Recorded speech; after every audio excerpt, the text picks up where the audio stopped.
Gracias. Sí, orando por el pastor Marcos, que Dios te bendiga. Hermanos, tenemos las siguientes escenas en Génesis capítulo 46 y Génesis capítulo 47.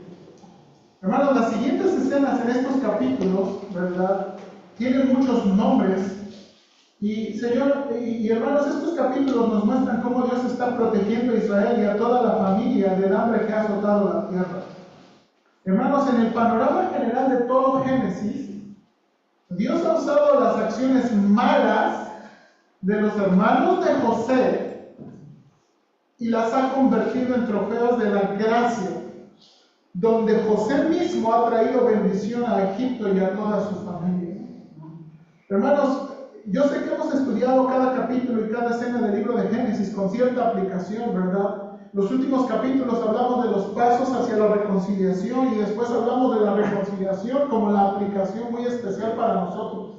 Pero no debemos perder de vista que todo Génesis, hermanos, no trata de la reconciliación, no trata del perdón y la venganza. Todo el libro de Génesis trata, hermanos, de cómo Dios está comenzando su plan de salvación, ¿verdad? Porque Dios va a traer a un descendiente de la mujer que aplastará en la cabeza a Satanás. El libro de Génesis nos quiere enseñar.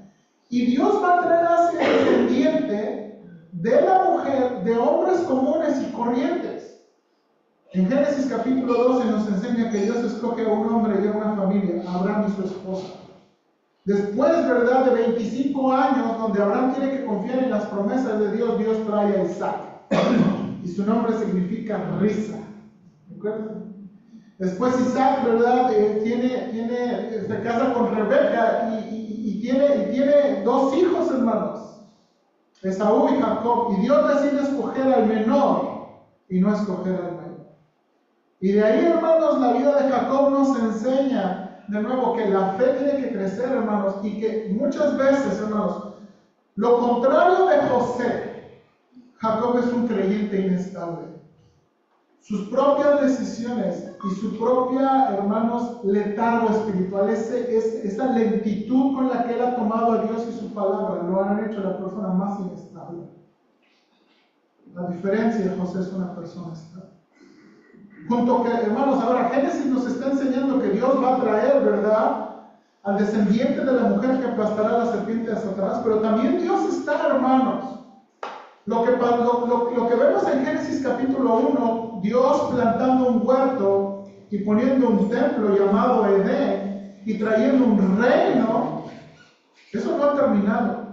Algo que Génesis también va a enseñarnos, hermanos, la historia de la Biblia no nada más es la historia de la salvación, es la historia del reino de Dios. Hermanos, y déjame decir esto con mucho cuidado, a veces cuando ponemos la salvación como el tema de la Biblia, pensamos que toda la Biblia se trata acerca de nosotros. ¿No? Pues ¿a quiénes va a salvar Dios? A nosotros. ¿Y por qué hace Dios todas las cosas? ¿Por nosotros? No, hermanos. Dios hace todo para Él, para su gloria, por su nombre. Amén. ¿Okay? Nosotros no somos el centro del universo, Dios es el centro del universo. Y lo que Génesis también va a enseñarnos, hermanos, es que el reino de Dios es un reino que Él prometió y es un reino que va a ser un reino real.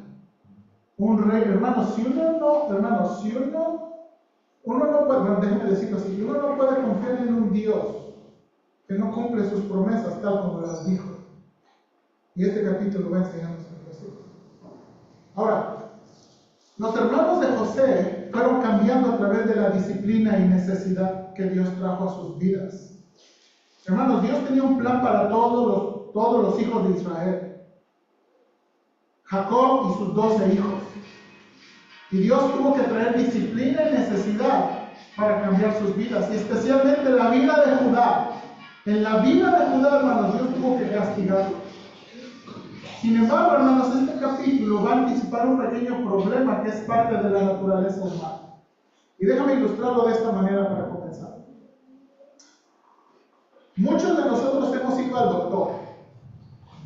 Y cuando el doctor nos espanta, ¿cómo nos comportamos las siguientes 2 semanas? O 3 semanas, o un mes. Muy bien. No podemos nada. come lo que tiene que comer, toma la medicina que tiene que tomar, hace el ejercicio que tiene que hacer, ¿sí o no?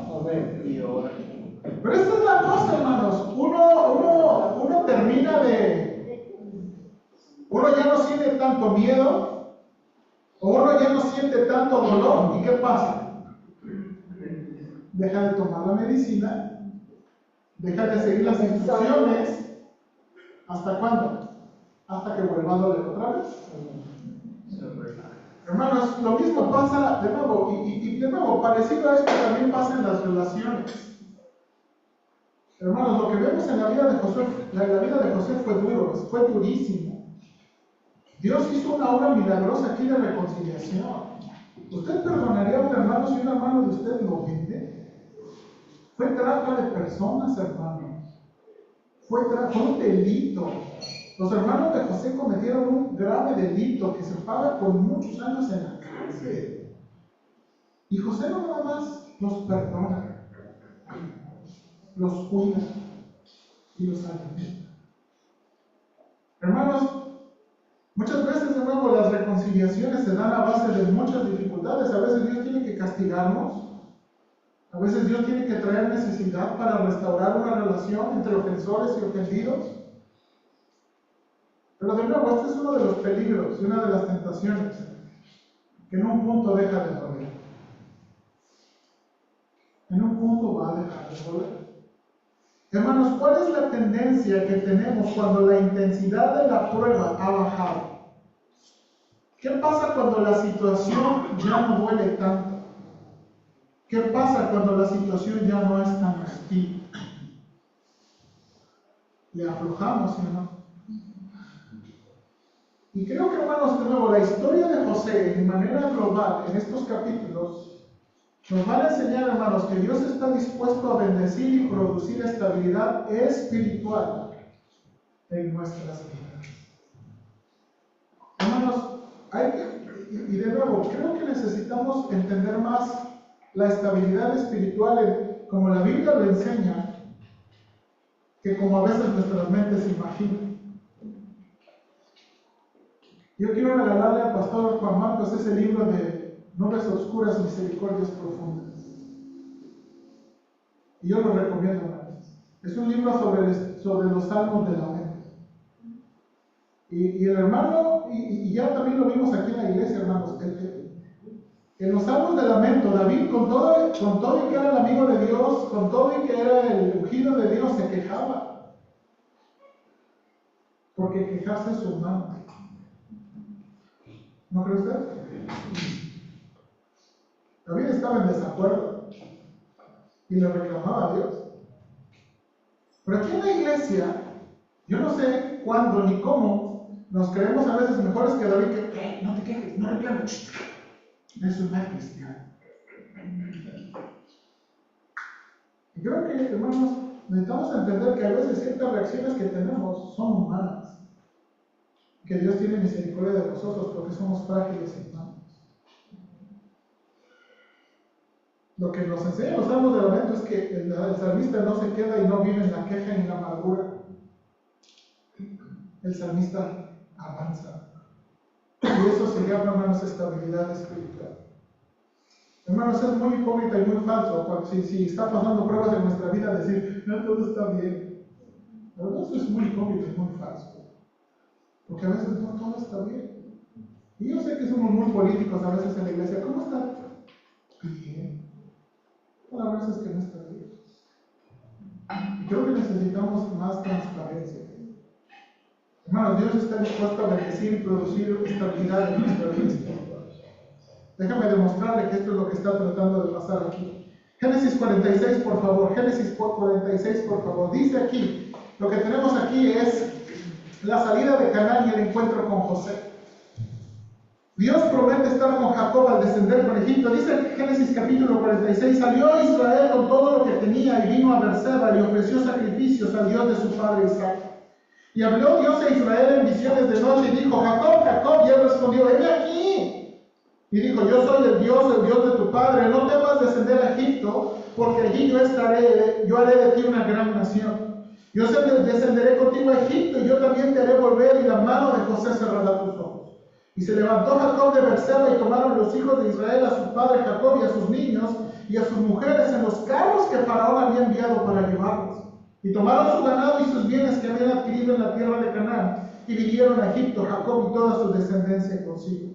Y sus hijos y los hijos de sus hijos consigo, sus hijas y las hijas de sus hijos, y a toda su descendencia trajo consigo a Egipto. Y después, hermanos, menciona una larga lista que termina casi todo el capítulo. Hermanos, sabemos en la Biblia que Jacob, ¿dónde moraba Jacob? Bueno, Jacob moraba en Hebrón. Según sabemos, Jacob moraba en Hebrón. Y dice el versículo 1 que hace una parada intermedia en Berseba. Y ahí en Berseba, hermanos, ofrece un sacrificio. Hay varias cosas que pasaron en Berseba, hermanos. Fue el lugar donde su abuelo Abraham vivió. Fue el lugar donde su padre Isaac vivió. De hecho, hermanos, fue el lugar, Berseba, y ahí tengo esa foto. Esa es la foto arqueológica de Berseba. Ese fue el lugar que Jacob dejó cuando era joven y huyó de su hermano Esaú. Ese fue el lugar. Ese fue el lugar donde dejó a su mamá y nunca la volvió a ver. Sin duda le traería muchos recuerdos a Jacob. Hermanos, Dios aparece de nuevo, ofrece un sacrificio y Dios aparece en visión y le dice a Jacob: no tengas miedo. Aquí está el mapita, hermanos, de lo que está pasando aquí. Está viniendo de Hebrón, está viniendo a Berseba, y aquí en Berseba Dios le está diciendo: no tengas miedo. Permítame tantito. Creo que estorba algo en la pantalla, ¿verdad? No, está aquí.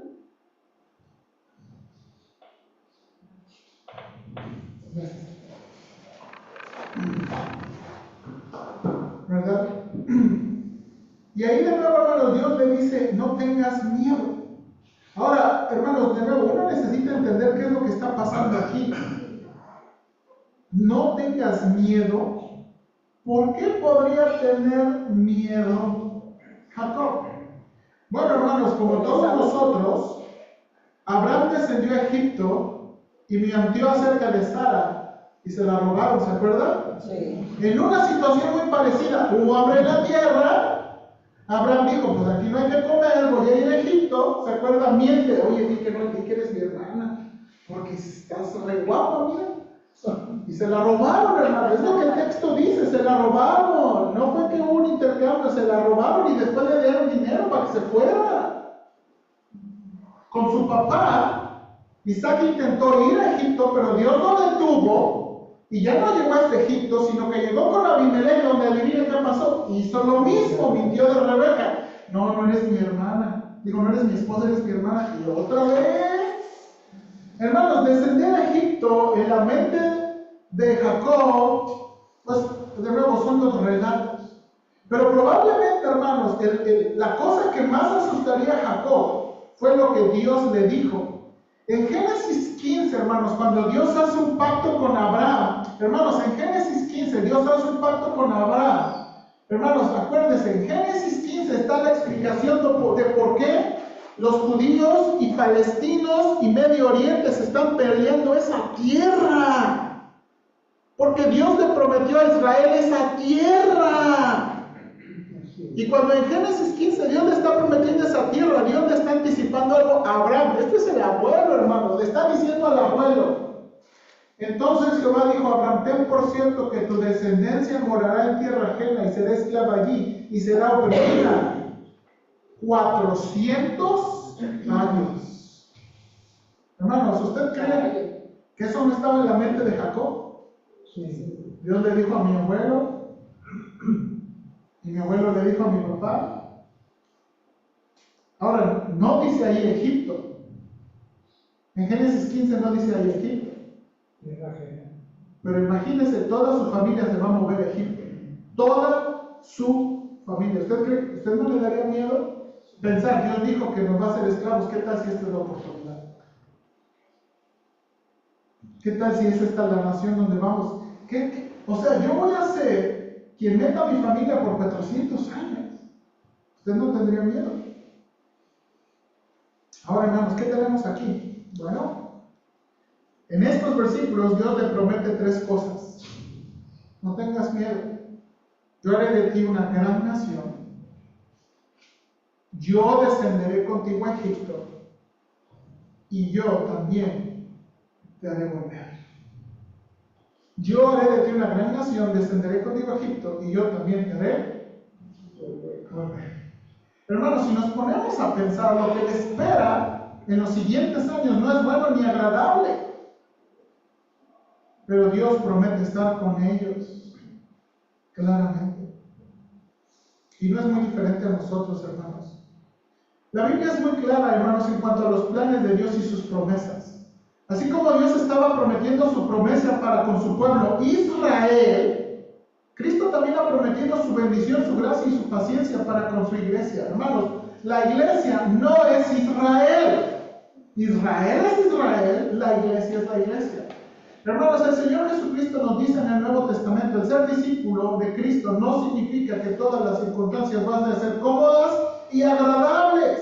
¿Sí o no? El Señor ha sido muy puntual en advertirnos que todos los que somos y queremos ser discípulos de Cristo, vamos a sufrir en alguna manera.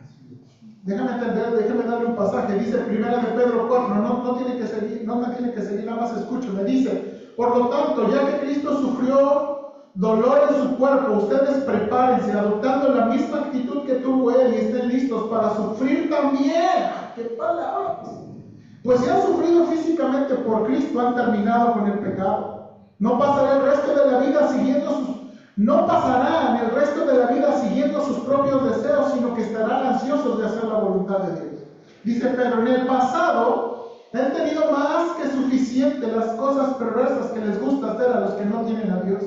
Inmoralidad y pasiones sexuales, parrandas, borracheras, fiestas desenfrenadas y abominables adoraciones ídolos.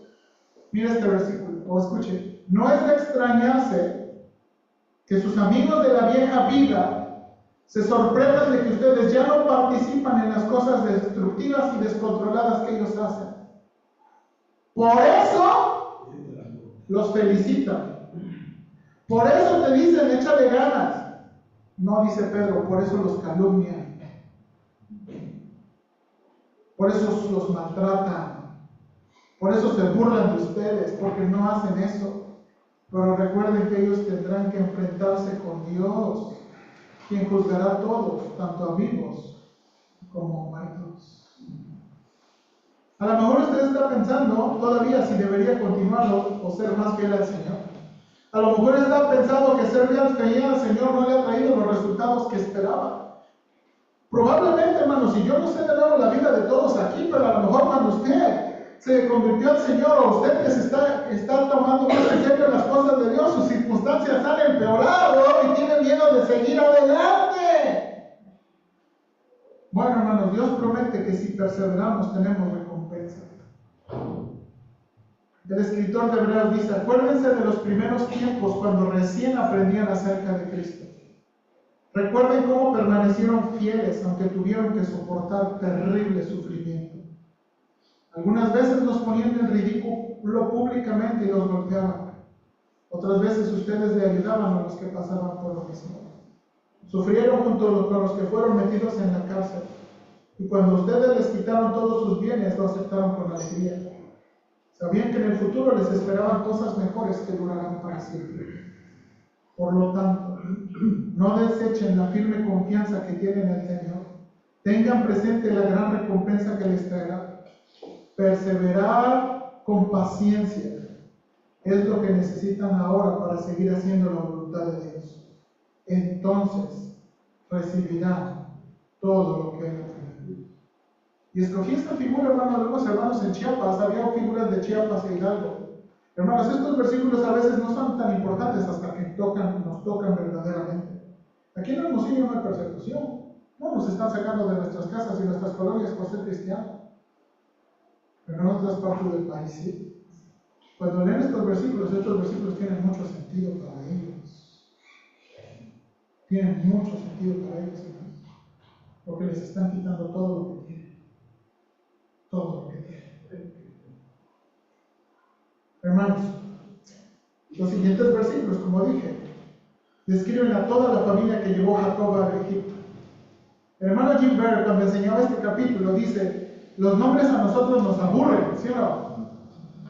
Pero si te dijeran que es tu familia, pero si dijeran que ahí está el nombre de tu abuelo, de tu abuela, de tu papá, de tu mamá, no nos daría flojera, ¿verdad? Hermanos, a Dios le importan las personas. Hizo un pacto específico con Abraham, pero todas las familias se beneficiaban por eso. Y no debemos olvidar, hermanos, que a Dios le importan las personas.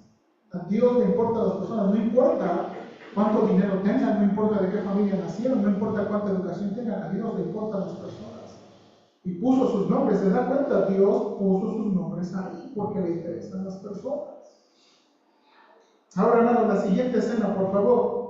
Miren lo que tenemos aquí, el encuentro con José, versículos 28 a 34, dice, envió Jacob a Judá delante decía José para que le viniese a ver en Gosén, y llegaron a la tierra de Gosén. Y José anunció su carro y vino a recibir a Israel, su padre, en Gosén, y se manifestó a él, y se echó en su cuello, y lloró sobre su cuello largamente. Hermanos, nótese aquí, Jacob manda a Judá para que haga los arreglos del encuentro con José. Creo que he enfatizado suficiente, pero déjenme hacerlo otra vez más. Hay algo que pasó a Judá, que es el único que se menciona. Algo pasó en la vida de Judá, algo Dios tuvo que hacer en la vida de Judá, que tanto ha llegado a ser el hombre de confianza. De todos los hermanos que podía mandar, le dijo Judá, haz los arreglos. Hermanos, Judá está tomando un lugar prominente en esta familia. Hermanos, Jacob y José se encuentran y lloran largamente. Y José dice que está listo para morir. Dice el versículo 30, entonces Israel dijo a José, muera yo ahora, ya que he visto tu rostro y sé que aún vives. Yo no sé si usted puede imaginar, pero esa reunión fue... Cuando dice, hermanos, lloraron largamente, el texto dice que lloraron por mucho tiempo. Mucho tiempo. Mucho tiempo. Hermanos, de nuevo, ¿quién dice que el lloro no es apropiado? Por favor, no le diga a la gente que no tiene que llorar. Yo le estoy enseñando algo a mi gordo. Usted lo conoce. Yo le digo, Josué, no llores por berrinche. Yo le digo, y mire, a lo mejor no me entiende, pero yo digo, Josué, llorar es apropiado de vez en cuando. Si te lastimaste, llora, pues duele. Si te dolió algo, llora. Si tienes tristeza, llora, pero no llores por berrinche. Porque en el berrinche no vas a conseguir nada. Entonces empieza a llorar y le pregunto, ¿estás llorando por berrinche? No, no.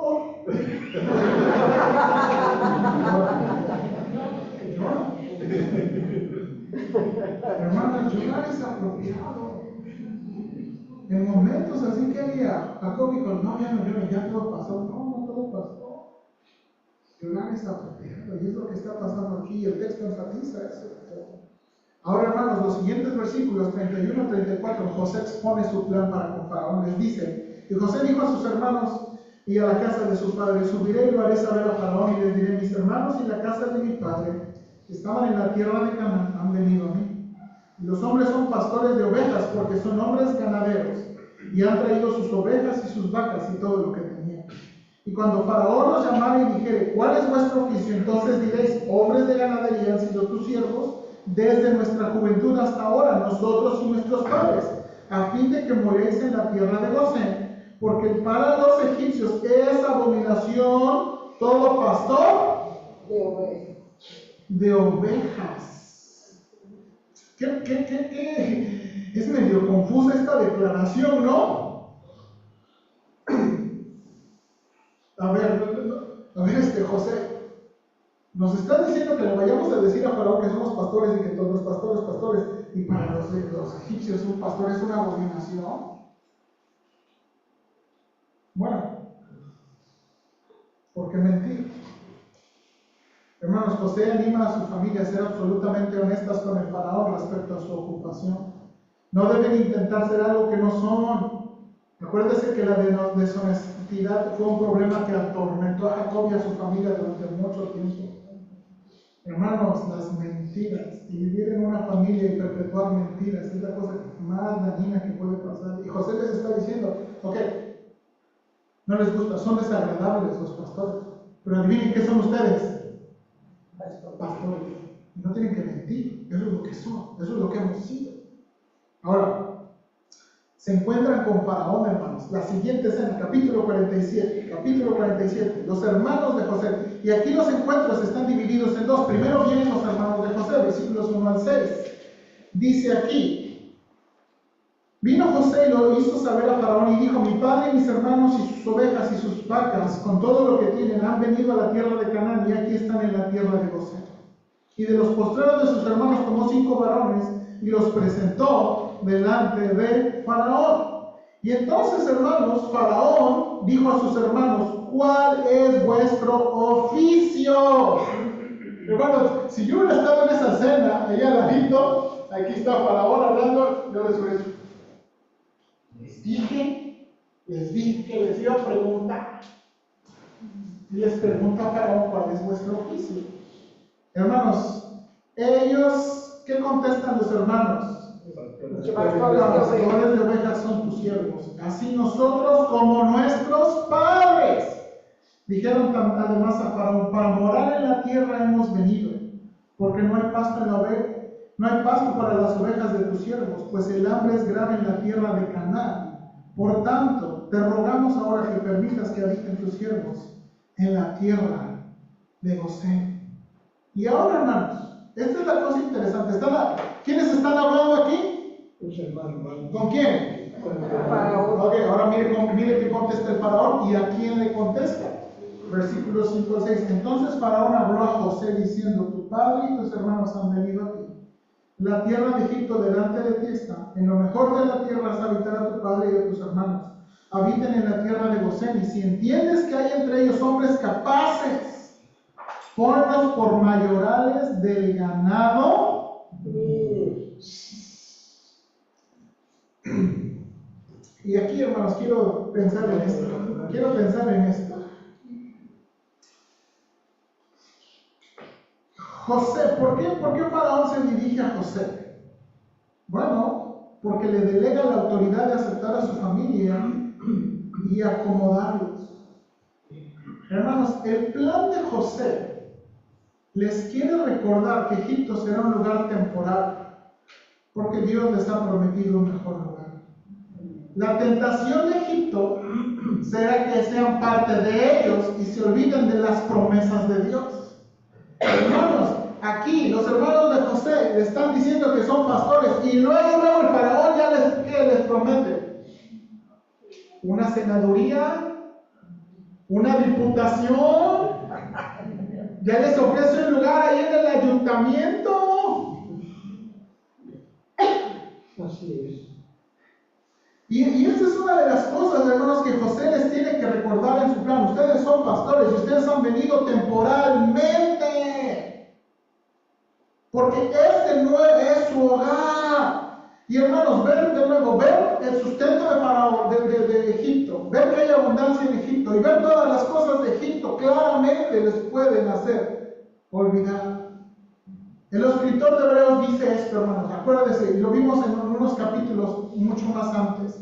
Dice, conforme a la fe murieron todos estos sin haber recibido lo prometido, sino mirándolo de lejos y creyéndolo y saludando y confesaron que eran extranjeros y peregrinos sobre la tierra.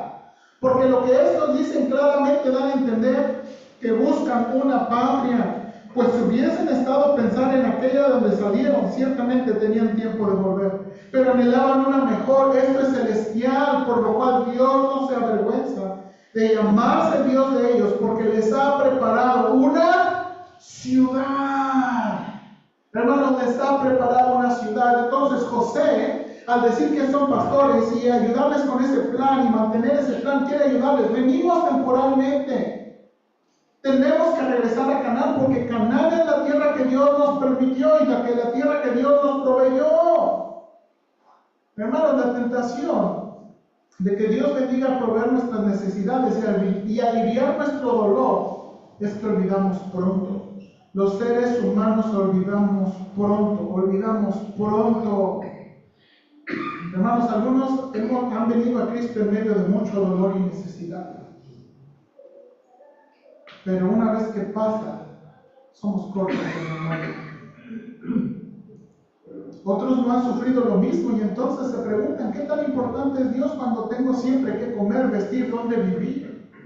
Hermanos, ese es el riesgo de nuestros hijos nacidos en hogares cristianos. A muchos de nuestros hijos no les ha tocado vivir lo que a nosotros nos tocó vivir de nuestros padres o de sus padres. Y nuestros hijos pensamos, ¿por qué necesitamos a Dios si tenemos todo lo que necesitamos? También nos debemos poner a pensar, hermanos, ¿cuál debe ser la vocación que escojan nuestros hijos? ¿Cuáles deben ser los planes que escojamos para nosotros mismos? Hermanos, ¿para qué comprar una casa o un carro? Hermanos, nada de eso es malo, pero si son las únicas cosas que anhelamos y las anhelamos más que Dios, tenemos un gran problema. Y tenemos que pensar, hermanos, ¿por qué? Y esto es lo que nos invitan a pensar los patriarcas. Y hermanos, esto es lo que nos invita a pensar todo el Antiguo Testamento. Todo el Antiguo Testamento. Por eso le decía, hermanos, el libro de Génesis no nada más está desarrollando el plan de la salvación, también está desarrollando el plan de Dios. Y aunque han pasado más de 2000 años, el plan de Dios se va a completar. Amén. Hermanos, algo que me ha ayudado mucho en la clase que estoy tomando de teología del Antiguo Testamento es pensar en el reino de Dios literal. Pensando que un día el Señor Jesucristo va a gobernar desde Jerusalén. Allá va a ser el gobierno. ¿Qué va a pasar aquí en México? ¿Qué va a pasar? ¿Qué va a pasar aquí en México?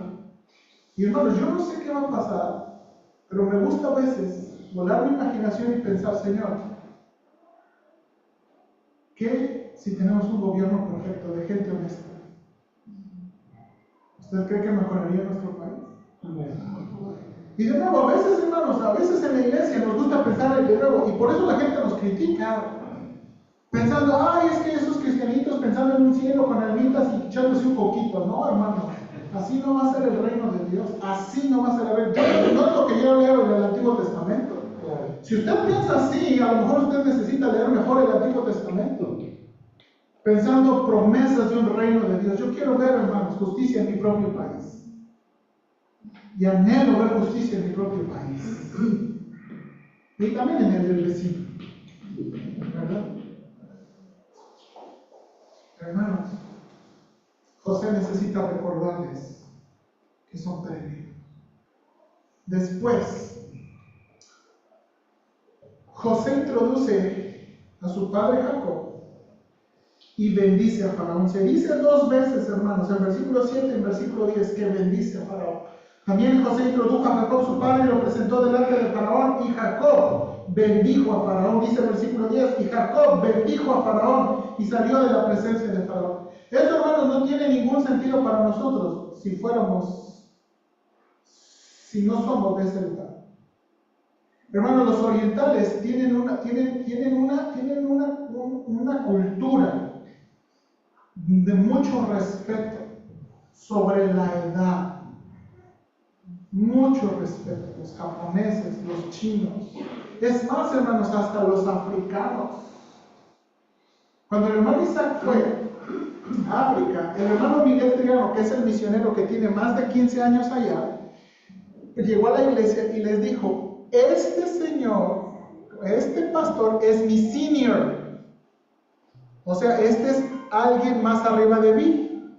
Diciéndole, a lo mejor no tanto por edad, pero a lo mejor por educación. Entonces, inmediatamente que los africanos saben, ok, este es el Señor, debemos guardarle gran respeto. Si tú respetas al pastor, pues vas a respetar a su senior.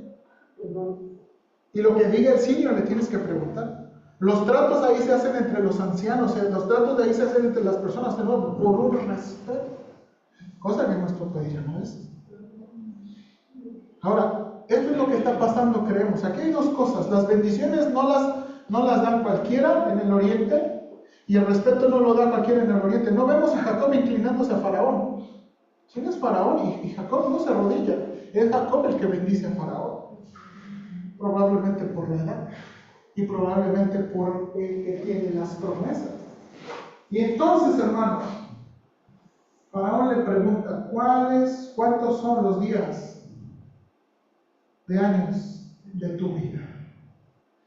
¿Cuántos son los días de los años de tu vida? ¿Por qué pregunta esto Faraón? Jacob contesta que tiene 130 años y después lanza una declaración sobre el resumen de su vida. Pocos y malos han sido los días de los años de mi vida. Ahora, ¿por qué a Faraón le importan muchos? Hermanos, según documentales y documentos, la dinastía de los reyes de Egipto, de los faraones, más o menos su edad oscilaba entre los 90 y los 80 años. Había un faraón que vivió 110 años y para ellos 110 años era muchísima edad.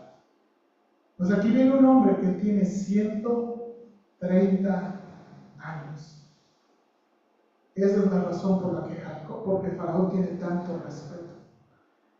Ahora, hermanos, ¿por qué dice Jacob que son pocos y malos? Porque son pocos y malos. Y aquí es donde le digo que cuando uno mira la vida de Jacob, uno que ve, hermanos, ¿cómo resume su vida de Jacob? Inestabilidad. ¿Fue salvo? Sí, fue salvo. ¿Fue transformado? Sí, fue transformado. Pero fue muy inestable. ¿Y sabe qué va a traernos la inestabilidad espiritual? Años pocos y malos. Inestabilidad espiritual. Ahora, dice Jacob cuando le dice a Faraón que él no ha vivido como sus padres, eso es cierto. ¿Sabe cuántos años vivió su papá? 180. ¿Y sabe cuántos vivió su abuelo? 175. Entonces, hermanos, y en resumen, al final, hermanos, aquí, en el resumen aquí de lo que va a decir, en versículo 12, por favor. Acabado, dice, versículo 11, así José hizo habitar a su padre y a sus hermanos, y les dio posesión en la tierra de Egipto, en lo mejor de la tierra, en la tierra de Ramesés, como mandó Faraón. Alimentaba a José a su padre y a sus hermanos y a toda la casa de su padre con pan, según el número de los hijos. Y luego, hermanos, la siguiente escena, ya esta escena, hermanos, de nuevo, se engloba mucho en la familia de José. Ahora, hermanos, del versículo 13 al versículo 26, se va a mostrar el plan de José. Hermanos, José se hace de todo el dinero de los egipcios y de todo el ganado en el tercer año de hambre. Miren lo que dice la Biblia, solamente vamos a leer. No había pan en toda la tierra y el hambre era muy grave, por lo que desfalleció de hambre la tierra de Egipto y la tierra de Canaán. Y recogió José todo el dinero que había en la tierra de Egipto y en la tierra de Canaán por los alimentos que de él compraban, y metió José el dinero en la casa de Faraón. Acabado el dinero de la tierra de Egipto y de la tierra de Canaán, vino todo Egipto a José diciendo: danos pan, porque moriremos delante de ti por haberse acabado el dinero. Y José dijo: dad vuestro ganado y yo os daré vuestro ganado, y yo os daré por vuestro ganado si se ha acabado el dinero. Y ellos trajeron su ganado a José, y José les dio alimento por caballos y por el ganado de las ovejas y por el ganado de las vacas y por asnos, y les sustentó de pan por todos sus ganados aquel año. En el segundo año, hermanos, acabado el año, vinieron en el segundo año y le dijeron: no encubrimos a nuestro Señor, que el dinero ciertamente se ha acabado. También el ganado es ya de nuestro Señor. Nada ha quedado delante de nuestro Señor, sino nuestros cuerpos y nuestra tierra.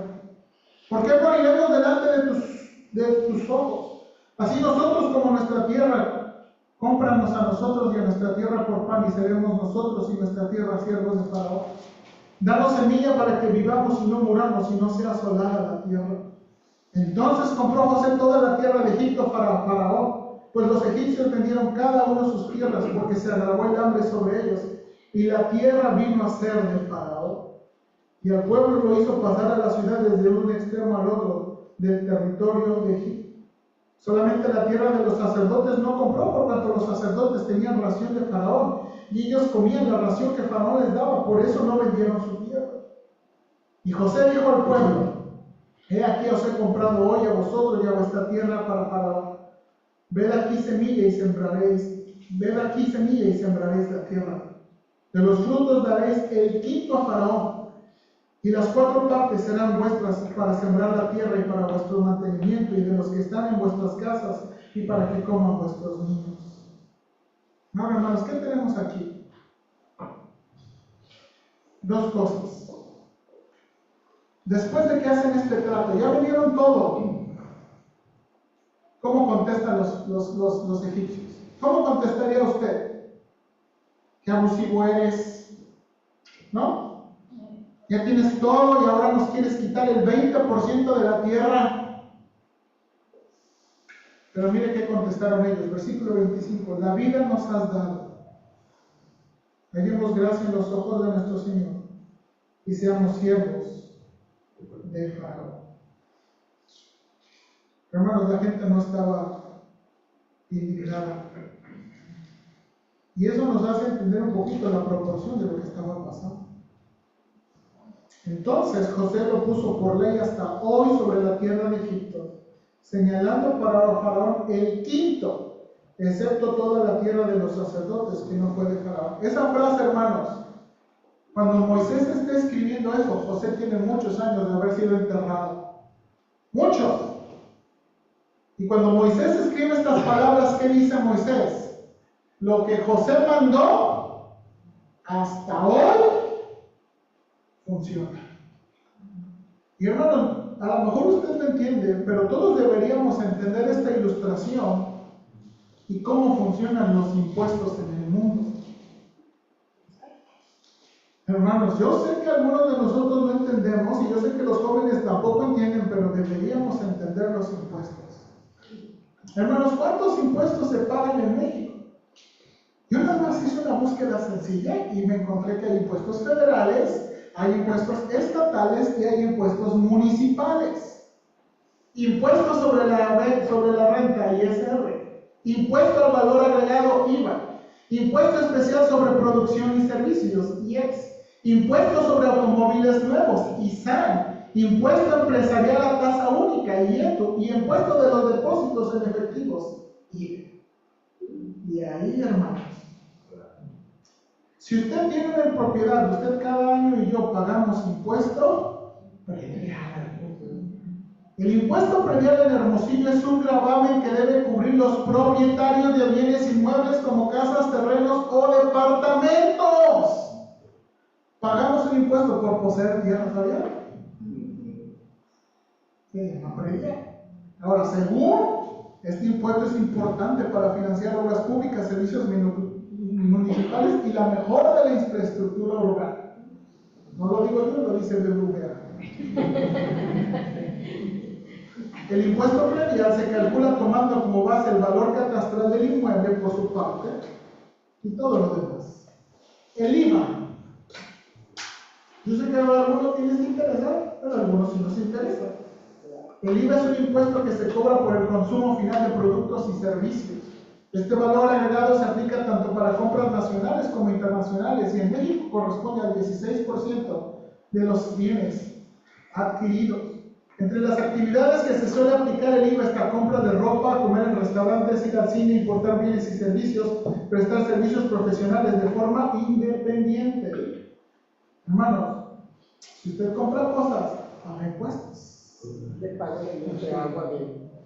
Y nada más, si usted trabaja y presta algún servicio, ISR, el impuesto sobre la renta es un tributo que se aplica a tus ingresos como persona física o empresa y se calcula al aplicar una tasa a esos ingresos, lo cual puede variar según el tipo de ingreso y monto percibido. Y entre más ganes, pues más pagas. Así sencillamente. Ahora, quiero que piensen esto. Nosotros pagamos en México muchos impuestos. José nada más está diciendo 20% y todo lo demás es de ustedes. Hermanos, en México pagamos muchos impuestos. Ahora nos devuelven un poco por ¿cómo se llama? La pensión de adultos mayores. Pues. Ahora, estoy trayendo esta ilustración para que vean. José tiene un plan. José tiene un plan. Ahora, hermanos, la información final, versículos 27 al 31. Así habitó Israel en la tierra de Egipto, en la tierra de Gosén, y tomaron posesión de ella y se aumentaron y se multiplicaron en gran manera. Y vivió Jacob en la tierra de Egipto, ¿cuántos años, hermanos? 17 años. Y fueron los días de Jacob, los años de su vida, 147 años. Y llegaron los días de Israel para morir, y llamó a José su hijo y le dijo: si he hallado gracia en tus ojos, te ruego que pongas tu mano debajo de mi muslo y harás conmigo misericordia y verdad. Te ruego que no me entierres en Egipto. Mas cuando duerma con mis padres, me llevarás de Egipto y me sepultarás en el sepulcro de ellos. Y José respondió: haré como tú dices. E Israel dijo: júramelo. Y José le juró. Entonces Israel se inclinó sobre la cabecera de la cama. Ahora, hermanos, esta información viene más adelante. Esta es información de todavía lo que está pasando por los siguientes versículos. Pero quiero notar algo, hermanos, en estos versículos, que Dios cumplió su promesa. Cuando Jacob iba a descender, Dios le dijo: ¿qué? Dios, yo te voy a aumentar. Y mire lo que dice el versículo 27. Y tomaron posesión de ella y se aumentaron y se multiplicaron en gran manera. Dios cumplió su promesa. Dice el versículo 28, vivió Jacob en la tierra de Egipto 16 años y fueron los días de Jacob, los años de su vida, 147 años. Dios estuvo con él todos los años de su vida. Dios cumplió su promesa. Y Dios le dijo: te voy a regresar. Y por eso dice Jacob: te ruego que no me entierres en Egipto. Entiérrame en el sepulcro. Y José lo juró y lo cumplió. Dios cumplió su promesa. En medio de muchos detalles, hermanos, esta es la reflexión. ¿Por qué le digo que Dios desea bendecirnos? La vida de José se caracteriza por crecimiento y estabilidad espiritual. Cuando José es presentado a Faraón, es presentado a los 30 años. José tiene 39 años cuando sus hermanos vienen a verlo y traen a su familia, siendo Jacob de 130 años. ¿Cómo sabemos eso? 30 años, 7 de abundancia más 2 de hambre. ¿Se acuerdan cuando les dice todavía quedan qué? 5. Él tiene 39 años. Casi es mi edad, hermanos. Jacob vive todavía 17 años más. 5 de hambre y 17 de normalidad. Perdón, 12 de normalidad. Entonces eso da que José tiene 56 años. El libro de Génesis va a terminar con José muriendo de 110 años y viendo nietos hasta la tercera generación. Hermanos, José vive 54 años más después de la muerte de su padre, lo que hace aproximadamente 74 años de los 400 que tiene que vivir en Egipto. Hermanos, 326. algo que describe desde el principio hasta el final la vida de José es estabilidad. Es estabilidad. Hermanos, Dios quiere, hermanos, el ser cristiano y el conocer a Dios, de nuevo, debe reflejarse en estabilidad espiritual. Hermanos, necesitamos ser personas estables. Personas estables. Y cuando hablo de la estabilidad espiritual, hermanos, no estoy diciendo que vamos a reírnos en las calamidades de la vida, no, vamos a ser estables. Nuestros hijos necesitan padres estables. Necesitan abuelos estables. Hermanos, nuestro país necesita gente estable en los negocios, gente trabajadora, gente estable. Estable. Lo que Dios quiere bendecir y producir es estable. Vamos, ayúdanos, Señor, por favor. Ayúdanos, en verdad te rogamos, a ser cristianos estables. La Biblia describe que nosotros, que el mundo nos está viendo, y el mundo debe vernos a nosotros para ver lo que es una persona que vive conforme a la voluntad de Dios. Señor, el mundo debe ver en nosotros personas trabajadoras. El mundo debe ver en nosotros personas honestas. El mundo debe ver en nosotros personas que cumplen su palabra. El mundo debe ver en nosotros personas que se saben administrar. Debe ver en nosotros personas que usan las posesiones para tu reino y para tu gloria, no que viven para las posesiones. Señor, no somos de este mundo. Señor, ¿cuántos de nosotros? Y la verdad, a mí me gustaría tener una casa mucho más grande. A mí me gustaría tener otras cosas. Pero recuerdo, Señor, que al final, Señor, si tú vinieras hoy, te va a quedar mi casa, mi computadora, mi carro, todo lo demás. Las cosas que nos has dado son herramientas, son medios para un fin. Ayúdanos a glorificar a través de las cosas que nos has dado. Y ayúdanos a no hacer del mundo nuestro lugar permanente, porque duele mucho. Cuando el mundo se hace el tesoro de nuestro corazón y lo tocan, duele mucho.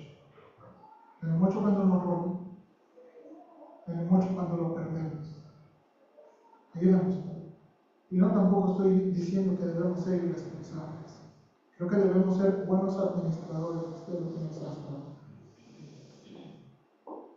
Ayúdanos a no poner el corazón en estas cosas. Ayúdanos con estabilidad, por favor. Espiritual. Y de nuevo, Señor, según la Biblia, no según nuestros criterios.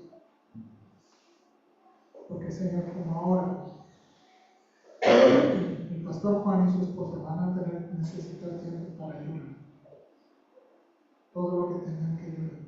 Y sufrir todo lo que tengan que, y eso no está mal.